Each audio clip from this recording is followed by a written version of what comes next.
You know I have to arrive fashionably late. All right. Not too late, though. Not too late? Not too late, please. What time would you like me there? I'll tell you later. Okay. But not okay. too late. Because, you know, once you get there, the party really starts. Yeah. You know what I'm saying? I got you. I promise you I'm not going to let you down on this big one. All right, For good. real. Good. Your shoes, your feet are going to have blisters. You're going to be dancing so hard. I can't wait. 2024 kicked off wild, and now it's wrapping up even wilder because DJ Twitch is back in the news. Ever since Diddy got arrested, there has been crazy amount of conspiracy theories connecting all sorts of celebs to him. And now the streets are saying that Twitch might have had something on Diddy and Ellen's friendship, and someone was trying to silence him. Before his passing, there were already unsettling rumors swirling about Ellen's involvement with Diddy's infamous parties. Allegedly, Ellen was a regular attendee and knew what was going on behind the scenes. Some sources even claimed that she tried pulling Twitch into the mix, but once he made it clear he wasn't interested in any of that, everything spiraled, and the circumstances surrounding his death still don't sit right with a lot of people. Here's where it gets even messier. Ellen and Diddy used to be incredibly close, and word on the street is she got invited to every one of his so-called private parties. In exchange, Diddy became a regular face on her show, appearing around 17 times. 17, that's a lot of invites for someone, even by celebrity talk show standards. Makes you wonder what kind of connection they really had. You know I have to arrive fashionably late. All right. Not too late, though. Not too late? Not too late, please. What time would you like me there? I'll tell you later. Okay. But not okay. too late. Because, you know, once you get there, the party really starts. Yeah. You know what I'm saying? I got you. I promise you I'm not going to let you down on this big one. All right. Right? And let's not forget that one episode of her show where Ellen and Diddy practically gave the game away. They started chatting about those second and third floor hotel parties, with Diddy casually dropping details about what went down there. Ellen, clearly trying not to give too much away, chimed in like she already knew about it, then quickly backtracked, claiming she only knew because of his music. So tell me about your birthday party. Am I invited? Yes. Yes, you're definitely invited. I invite you to all my parties. You just haven't seemed to show up. No, well, is it on the East Coast? Yes. Well, that's why. Why don't you have one here on the West Coast? Because I work all the time. Okay, well, maybe I have one at your house. Where's that? Now, what time would your party start, let's say? Like 9:30. Really? That early? Yeah. I could make that. Yeah. But I could think of you of starting a party at like midnight. That's a different type of party, though. No, it'll go from like 9:30 to like maybe 3 o'clock, 3 o'clock. And then, you know, we have the top 2 floors of the hotel. Mm-hmm. And then it will carry on there. Yeah.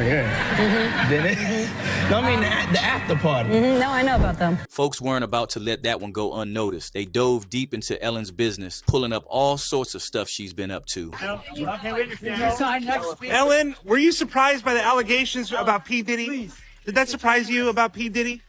He's been on your show many times. And if that wasn't sketchy enough, check this. People started connecting dots back to her ex, Anne Heche. Anne's tragic exit came right after she tried blowing the whistle on some heavy stuff, and she passed away on August 11, 2022, almost 4 months to the day after DJ Twitch found himself in a tight spot too. Before Anne left us, she revealed on a podcast that Ellen was too caught up in chasing that paper, no matter what dark deals came with it. In Anne's own words during the podcast, I broke up with her because her goal was to have a lot of money. Mine was to find love, and hers was, I want $60 billion.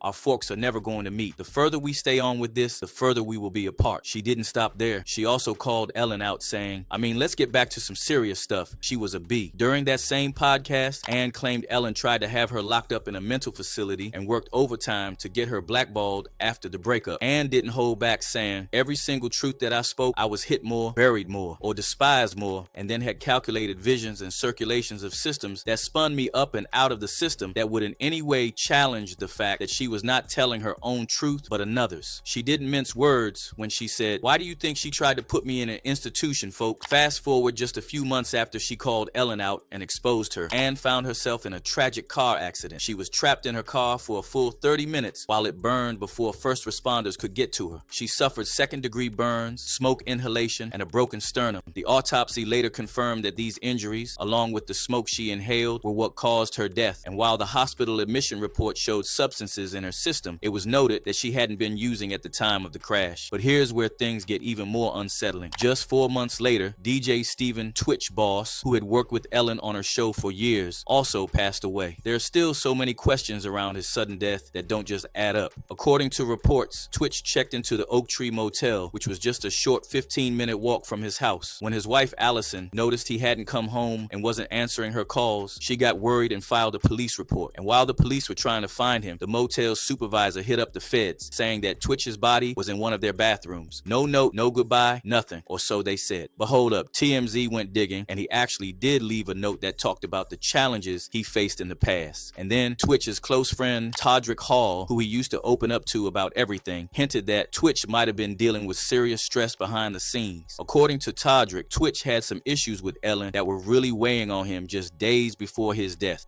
Human beings are not designed to handle that much pressure. And when I was talking about my experience, his face was like, and get this, y'all. Word on the street says Twitch's wife, Allison, knows the dirty on what Twitch knew about Ellen and Diddy. But instead of speaking up, she decided to keep quiet, reportedly to protect the safety of her young family. Apparently, Allison was so shaken up that she sold the house she shared with Twitch and moved to a new spot entirely. Just weeks after Twitch passed, she filed a spousal property petition asking the court to grant her half of his estate. She claimed that when they got married back in 2013, Twitch didn't have much in the way of assets. But that wasn't the end of it. A few months later, Allison went back to court asking for not just half of Twitch's estate, but also any future royalties tied to his work, like his appearances in Step Up and So You Think You Can Dance. Then there's the fact that she sold their home for $3.8 million and bought another one for $5 million shortly after. Now, here's where it gets sketchy. Some people think Allison's actions are about more than just securing her future. According to sources, she's been moving like someone who's scared for her life, doing what she can to keep things steady for herself. It's important to remember that this is all speculation, but folks online are already doing their own digging. It feels like it won't be long before we get more clarity on what really happened to Twitch and whether Ellen or Diddy were really connected to it. As expected, people online had a lot to say about it. One user commented, "As soon as I saw Ellen and Diddy was aligned, I immediately thought he saw something he shouldn't have or wanted out and the Illuminati got him." Another added, "Allegedly, Twitch was so nice and naive, he allowed Ellen to put him in a compromising position. From the time he said goodbye on Ellen's final show, I knew he was done because he was exposed to some in-house secrets. Let's pray for the victims of high-level crimes in Hollywood and pray for justice for the grieving families. This is the devil's work. Let's also pray for peace throughout the world." The comments alone are enough to leave you with a lot to think about, but there are still way too many unanswered questions. Is it possible Ellen and Diddy had some kind of role in what happened? And what about Twitch's wife? Could she have known more than she's letting on? And is that the reason she decided to relocate? It's hard to say what's really true right now, but the way the internet is working overtime to figure it out, we're bound to see more pieces of the puzzle come together soon. What do you think? Share your thoughts in the comments below, and don't forget to hit that subscribe button. This story is unfolding in ways you won't believe, and you won't want to miss the next reveal.